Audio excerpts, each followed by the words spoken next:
En 2017, Philippe Besson publie un roman aux allures autobiographiques, Arrête avec tes mensonges.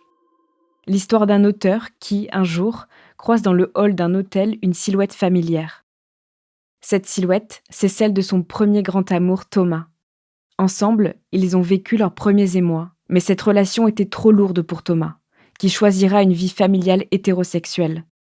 Philippe Besson nous livre ainsi un roman sur la difficulté de vivre sa vie avec, parfois, des conséquences dramatiques. Très jeune, Jacques sait qu'il préfère les garçons. Mais la pression est trop forte. Comme Thomas, il a embrassé une existence plus simple à assumer dans cette France d'avant. Mais la société finit par changer. Et lui aussi. Vous écoutez Transfert, épisode 208, un témoignage recueilli par Hélène Pagési.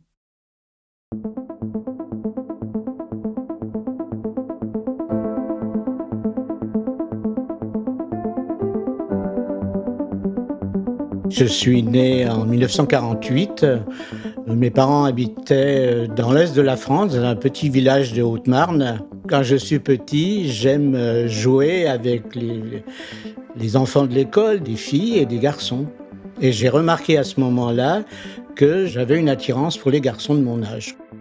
Adolescent, j'aime m'habiller de manière très colorée, ce qui n'était pas très habituel dans un petit village de 150 habitants. J'aime porter des pantalons de couleur. Je me rappelle, j'avais un pantalon bordeaux et une chemise très colorée, à rayures très colorées, ce qui n'était pas l'habitude dans ce petit village, quoi. Certaines personnes remarquaient que j'étais différent. Ils me demandent si je ne suis pas pédé.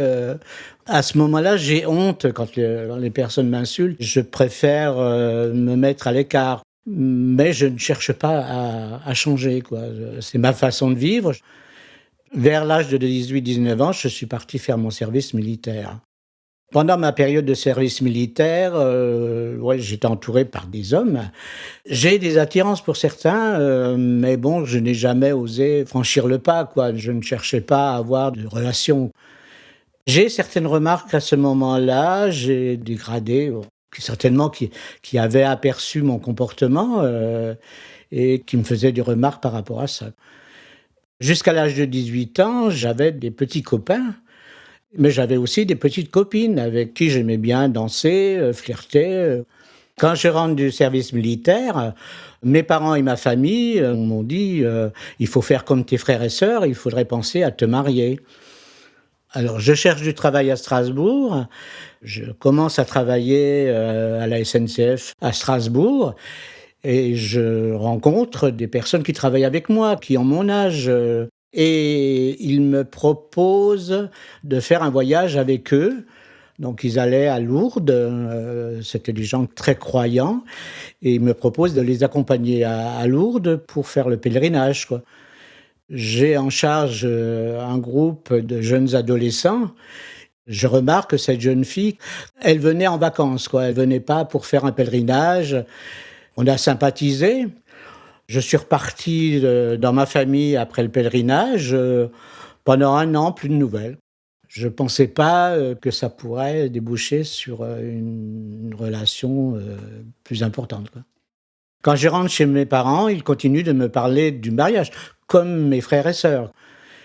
Un jour, je reçois une carte postale de cette jeune fille que j'avais rencontrée à Lourdes. Et puis, on décide de se rencontrer. Et de là, ça est parti un lien plus fort. C'est devenu un lien plus fort parce que dans nos échanges de courriers, il y avait des mots tendres, il y avait des envies de se voir. À 24 ans, je rencontre ses parents et à ce moment-là, on décide de se fiancer. Et puis, quelques mois après, on décide de se marier. J'ai l'impression un peu de me marier par dépit, parce que c'était la seule femme avec qui j'avais eu des liens plus qu'amicaux, quoi. C'était plus fort. Et puis, il y avait toujours cette pression de la famille pour me marier. Je me suis dit, je vais faire comme tout le monde. Et puis, je vais essayer de créer une famille et puis, voilà, de rentrer dans le moule.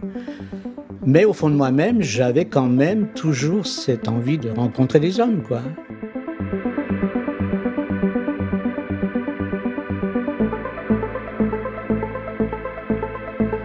Je me suis marié en septembre 1973. Nous nous sommes installés à Mulhouse, où je travaillais. On s'est mariés, on emménage ensemble, mais on se connaît assez peu.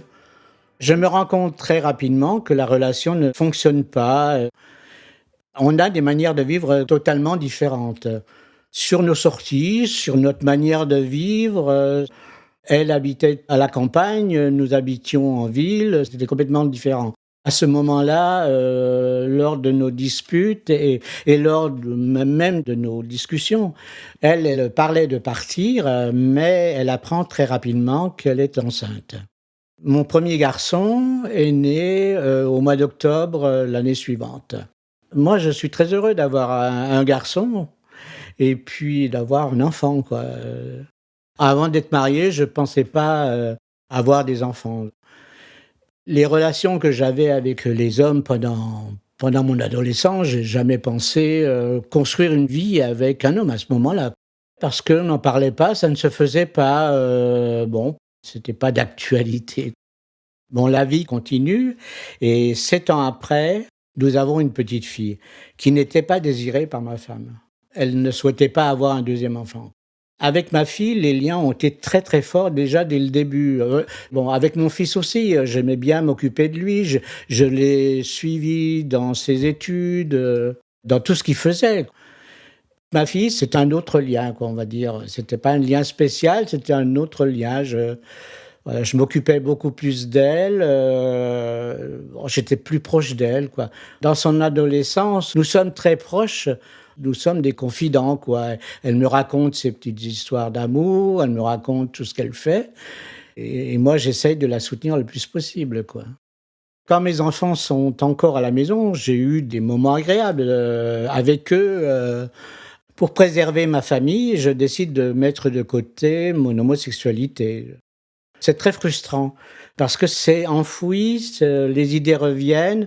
On a aussi des regards, on a des attirances, mais je me suis toujours dit, d'abord ma famille, d'abord mes enfants et puis, et après moi, voilà, c'est ça. En tant que fonctionnaire de la SNCF, je peux prendre ma retraite à 55 ans. Mes enfants ont déjà quitté la maison pour, travailler ou fonder leur famille, ouais. Avec ma femme, quand on se retrouve tous les 2, on se dispute de plus en plus, quoi. Pour être le moins possible à la maison, je cherche des activités à l'extérieur. Je fais beaucoup de bénévolat. À cette période, je ressens le besoin de nouveau de rencontrer des hommes. Je recherche des sites de rencontres sur internet, je recherche des lieux de rencontre, aussi bien le sauna que des lieux où se rencontrent les hommes, quoi. Les premières fois où j'ai voulu aller au sauna, j'ai fait les 100 pas plusieurs fois devant le sauna parce que j'osais pas rentrer, hein. Surtout que c'était dans la ville où nous habitions. J'y vais les jours où c'est réservé aux hommes. C'est connu et c'est officiel que certains jours sont réservés aux hommes pour faire des rencontres. J'ai 55 ans, je vis mes premières relations sexuelles avec des hommes. Je me sens assez mitigé. Il y avait toujours le fait de penser qu'on a une famille et qu'on est marié, mais les rencontres dans ces lieux se font en cachette. À ce moment-là, je n'ai plus de relation avec mon épouse ou des relations très épisodiques. C'était très rare, quoi, et puis j'avais besoin je n'avais que 55 ans et au fond de moi, c'était ce que je ressentais. J'ai commencé à avoir une double vie, hein, entre la vie à la maison, et puis mes recherches d'avoir des aventures avec des hommes et ça dure une dizaine d'années, ouais.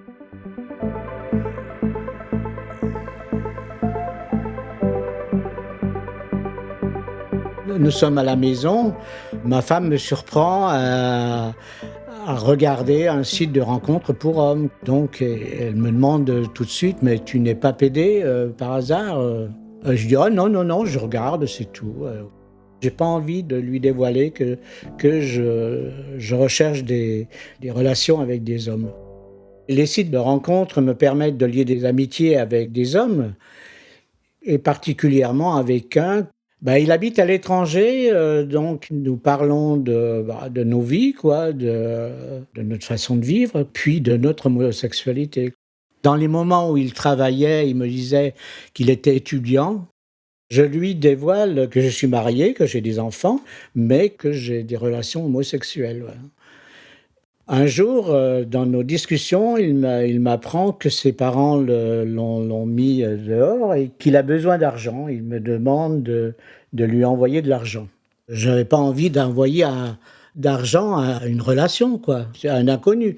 Je refuse plusieurs fois et puis un beau jour, il me dit qu'il est très mal. Alors je décide de lui envoyer de l'argent. Il me donne, un numéro de boîte postale où je pouvais envoyer de l'argent. Je lui envoie 200 €. Bah, après, c'est que ça s'est renouvelé très vite, quoi. Un jour, il me dit qu'il a été accueilli par une communauté. Il me dit pas quelle communauté. Il me disait qu'il avait bien reçu l'argent. Au bout d'un moment, les demandes ont continué et je décide de couper les liens. Du fait que j'ai stoppé les envois d'argent, j'ai commencé à avoir des messages de personnes de sa communauté. Il me menace de me dénoncer comme pédéraste, avec des fac-similés de dépôt de plainte à l'ambassade de France. Ces papiers paraissent, véridiques quoi, oui, voilà, avec des logos, avec, des signatures, signées de l'ambassadeur ou je sais plus. Pour éviter de recevoir encore ces messages, je décide de changer d'adresse mail et c'est à ce moment-là que je reçois des appels téléphoniques. Toujours des hommes me menaçant justement de prévenir la police, de prévenir l'ambassade de France et ces gens ont l'air très énervés et puis, ça se reproduisait de plus en plus. Ils me menacent d'appeler ma femme et de dévoiler mon homosexualité à ma famille, quoi. Je ne sais pas comment en sortir et c'est ce jour-là où que je décide lorsque ma femme rentre à midi, de lui dire que je vais partir. Alors je lui explique, la situation. Je lui dis que je suis attiré par les hommes et que je suis menacé de dénonciation, par un homme, quoi. Ma femme, elle en revient pas, quoi, elle tombe en larmes. Elle dit: «Bah, qu'est-ce que j'ai fait? Est-ce que c'est de ma faute?» Alors je lui explique que non, que j'ai toujours une attirance pour les hommes, alors elle me dit: «Mais tu t'es marié avec moi juste pour avoir des enfants». Je commence à comprendre que j'étais victime d'une fraude parce que j'avais à ce moment-là une petite amie en France et je lui en parle quoi et je lui envoie les papiers. Lui décide de ne pas me laisser tomber quoi, de m'aider et je lui envoie les papiers que j'avais reçus et il les fait voir à un avocat et l'avocat lui dit que ce sont des faux. Et là, je décide de changer de numéro de téléphone. Cette histoire est réglée, mais avec, mon épouse, la situation ne s'améliore pas, donc on ne se parle plus, on mange ensemble, mais on ne se parle pas, elle rentre de plus en plus tard, moi je pars de plus en plus de la maison. Donc je lui propose de continuer à vivre ensemble, mais de vivre notre vie, sexuelle, hein, de chacun de notre côté. On ne dialogue plus ensemble, je ne sais pas comment elle va, je sais pas bon, c'est vrai que ça a été un gros choc, je sais que comme je pars, souvent, lorsque je rentre à la maison, je me fais insulter de tous les noms d'oiseaux, de toutes les insultes envers les homosexuels, quoi. Mon épouse me demande: «Pourquoi tu n'en parles pas aux enfants?» Comme je suis plus proche de ma fille, je l'appelle pour lui dire que j'ai besoin de lui parler, voilà. Comment lui annoncer? À quel moment? Et même quand je suis arrivé chez elle, ça n'a pas été la première chose, hein, je suis resté, plusieurs jours et j'ai attendu, un moment où elle était seule parce qu'elle a une famille, hein et à un moment où elle était seule, je lui ai dit: «J'ai quelque chose à te dire» et je lui annonce que j'aime les hommes, que je suis homosexuel. Elle me dit: «Je comprends, essaye de vivre heureux». Je m'attendais qu'elle accepte pas aussi facilement. C'est vrai que c'est une délivrance, un poids en moins et vraiment, un soulagement de savoir qu'elle me comprenait et elle m'acceptait comme j'étais. Je me dis: «Il faut que j'avance». Je prends rendez-vous avec un premier avocat J'arrive pas à sauter le pas, j'arrive pas à vraiment demander le divorce. J'ai l'impression à ce moment-là de briser, ma vie de famille, quoi.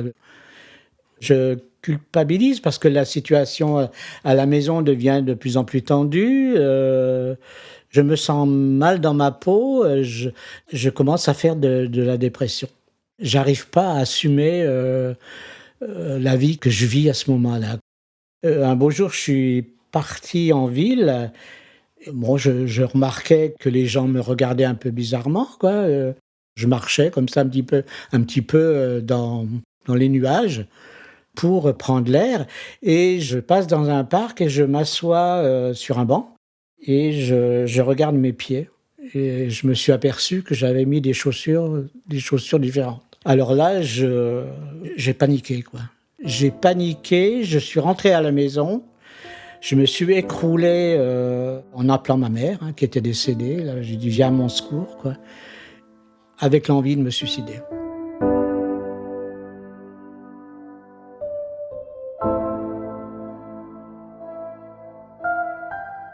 Là, je vais consulter, un médecin. Je pars de plus en plus souvent de la maison et ma femme, un jour, me dit: «Je vois bien que tu veux plus vivre, avec moi. Je te laisse, prendre ta liberté». Je décide à ce moment-là d'aller à une consultation gratuite des avocats au tribunal. L'avocat m'explique que l'homosexualité n'était pas un motif de divorce. Il me dit que s'il le souhaite, il peut nous recevoir tous les 2. Lors du rendez-vous, elle ne dit pas grand-chose, elle écoute, elle ne dit rien. L'avocat nous donne un autre rendez-vous, pour entamer une procédure de divorce. La date approche du rendez-vous et ma femme m'annonce qu'elle ne veut pas de divorcer à l'amiable. Elle a dit: «C'est toi qui es en faute, je veux que tu sois puni, quoi». Donc on est convoqués, au tribunal. Le juge nous reçoit séparément et après donc le juge nous reçoit ensemble avec nos avocats. Lorsque la sentence a été prononcée de la séparation, je me suis senti libéré. J'ai 62 ans, nous nous séparons et je vais enfin profiter de la vie et être heureux. J'ai 3 mois pour quitter le logement. Mon ami, du moment, me propose, de me louer un petit appartement qu'il a près de chez lui, dans un autre département. Je me dis à ce moment-là: «Bah, je vais profiter de la vie, quoi. Je vais m'amuser, je vais, faire ce que j'ai envie, ce que j'ai pas pu faire avant». Et c'est à ce moment-là que je l'ai annoncé à mon fils. Parce que, je me sentais pas prêt à lui annoncer. Je me rappelle très bien de repas à la maison. Le dimanche, il venait manger avec sa copine et on parlait de tout, hein, et il me parlait de que quand il était, au lycée, il avait un ami, homosexuel. Il parlait pas d'homosexualité, hein, il disait un ami qui était une tapette, quoi. Voilà, des mots assez crus, même si je le reprenais, parce que même s'il était adulte, hein, même si je le reprenais, mais lui m'a dit un jour, «Bon, tant que ça touche pas ma famille, ça ne me dérange pas». Et moi, j'ai rien dit, quoi, je n'ai pas. Et puis comme la procédure de divorce est entamée, je l'appelle et je décide de lui parler. Je lui dis: «Écoute, on vient d'entamer la procédure de divorce, je vais partir». Je vais chez lui, on décide de se voir et puis je lui annonce que voilà, je pars parce que j'aime les hommes, hein, et que je suis homosexuel. Alors sa réaction, m'a un peu surpris parce qu'il m'a dit: «Papa, tu sais, je suis plus évolué que tu ne crois».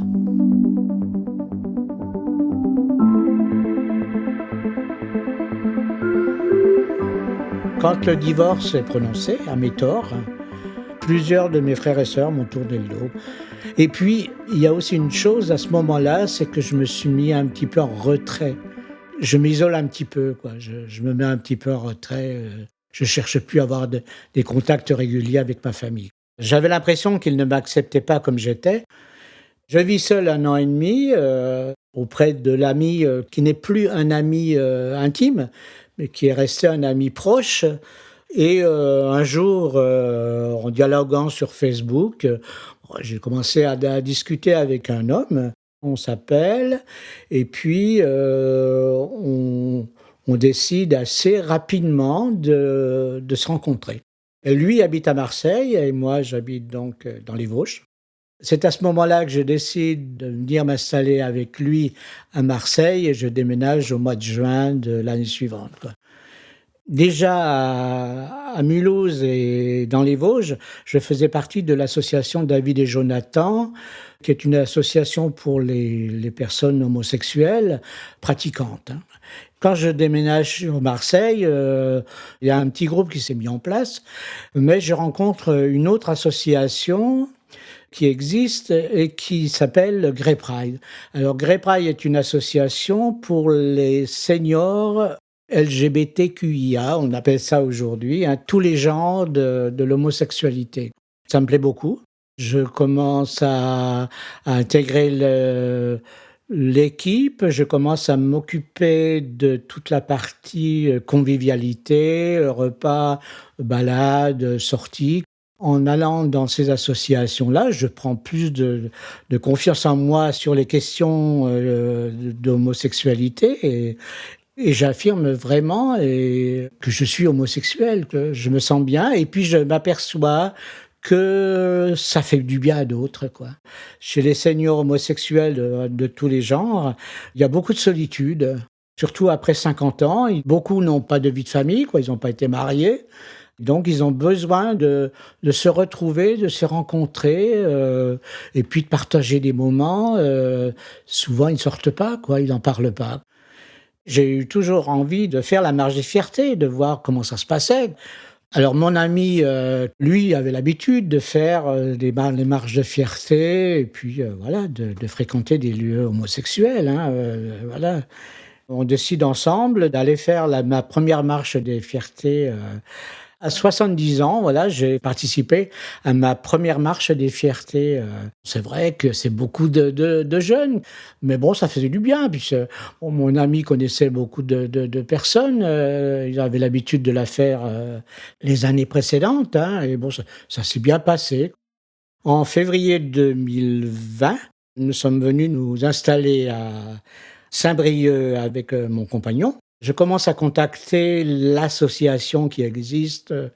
Je prends contact avec, la direction de Grey Pride à Paris. Je demande comment, créer un groupe sur Saint-Brieuc. Alors, ma demande a été acceptée et donc j'ai commencé à faire une page Facebook, voilà, qui s'appelle, Grey Pride Côte d'Armor, Saint-Brieuc. Et puis, bon, bah, de là, les amis ont commencé à s'inscrire. Tous les mois, nous organisons une rencontre conviviale. Ça veut dire qu'on commence par boire un verre ensemble, quoi. Chacun emmène quelque chose à grignoter, on paye sa consommation. Et pour ceux qui le souhaitent après, on organise une soirée crêperie, une soirée pizza, voilà, on continue la soirée dans un petit restaurant, quoi, pour faire connaissance, pour parler de nous. Et aujourd'hui, on a 25 adhérents et on a une cinquantaine de membres. C'est une association qui est ouverte à tous les genres. La seule demande, c'est d'avoir au moins 50 ans, même si on ne rejette pas, ça nous arrive surtout dans les personnes transgenres, hein. Généralement, elles sont quand même plus jeunes, qu'entre 30 et 50 ans. Alors, nous accueillons aussi des personnes âgées, souvent, de plus de 70 ans, des personnes hétérosexuelles, mais qui se sentent très seules et qui sont proches, qui se sentent bien avec nous. J'ai déjà eu des appels de dire « Ah ben non, excusez-nous, on ne savait pas que c'était une association pour les personnes LGBT, quoi ». Et en leur expliquant, mais bon, voilà, nous sommes ouverts à tout le monde, à condition de ne pas être homophobes, que nous soyons à l'aise avec vous, comme pour vous d'être à l'aise avec nous.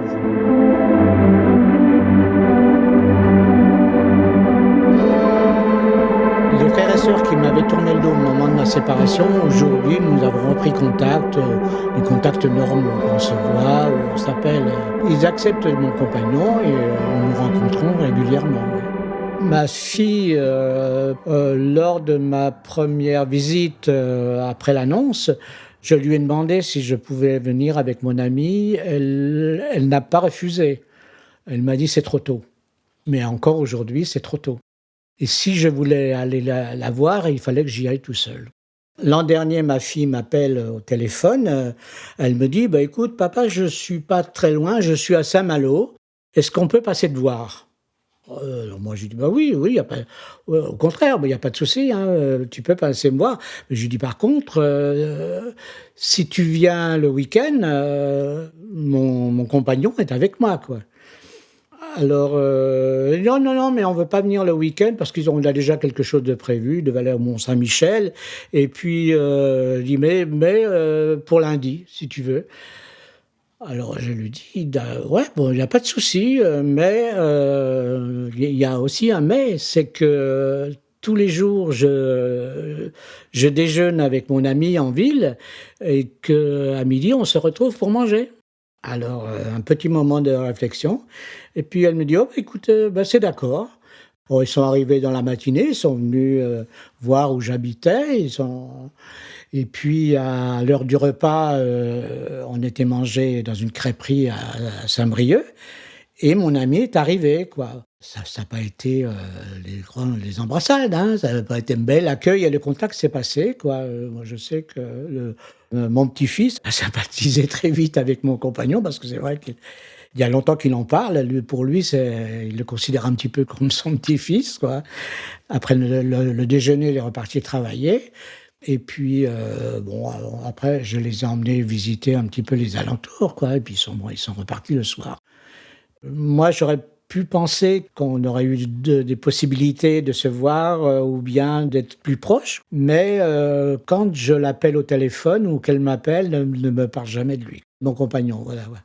Les contacts avec mon fils, sont, uniquement par téléphone et chaque fois que je lui propose de se rencontrer, il le souhaite pas. Il veut bien, qu'on se téléphone.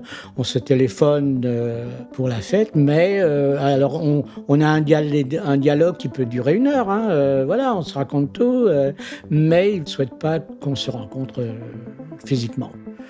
J'imagine pas de revoir mon fils, un jour.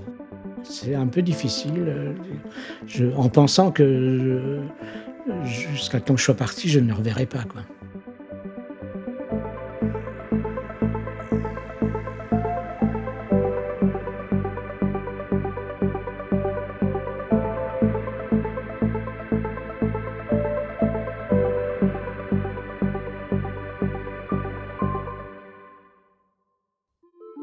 Vous venez d'écouter Transfert, épisode 208, un témoignage recueilli par Hélène Pagési. Il a été produit et réalisé par Slate.fr sous la direction de Christophe Caron et Benjamin Septem-Ours. Production éditoriale, Sarah Koskiewicz. Prise de son, Hélène Pagési. Réalisation, Victor Benamou. Montage, Aurélie Rodriguez et Jules Benveniste. Musique, Thomas Loupias. L'introduction a été écrite par Christophe Caron et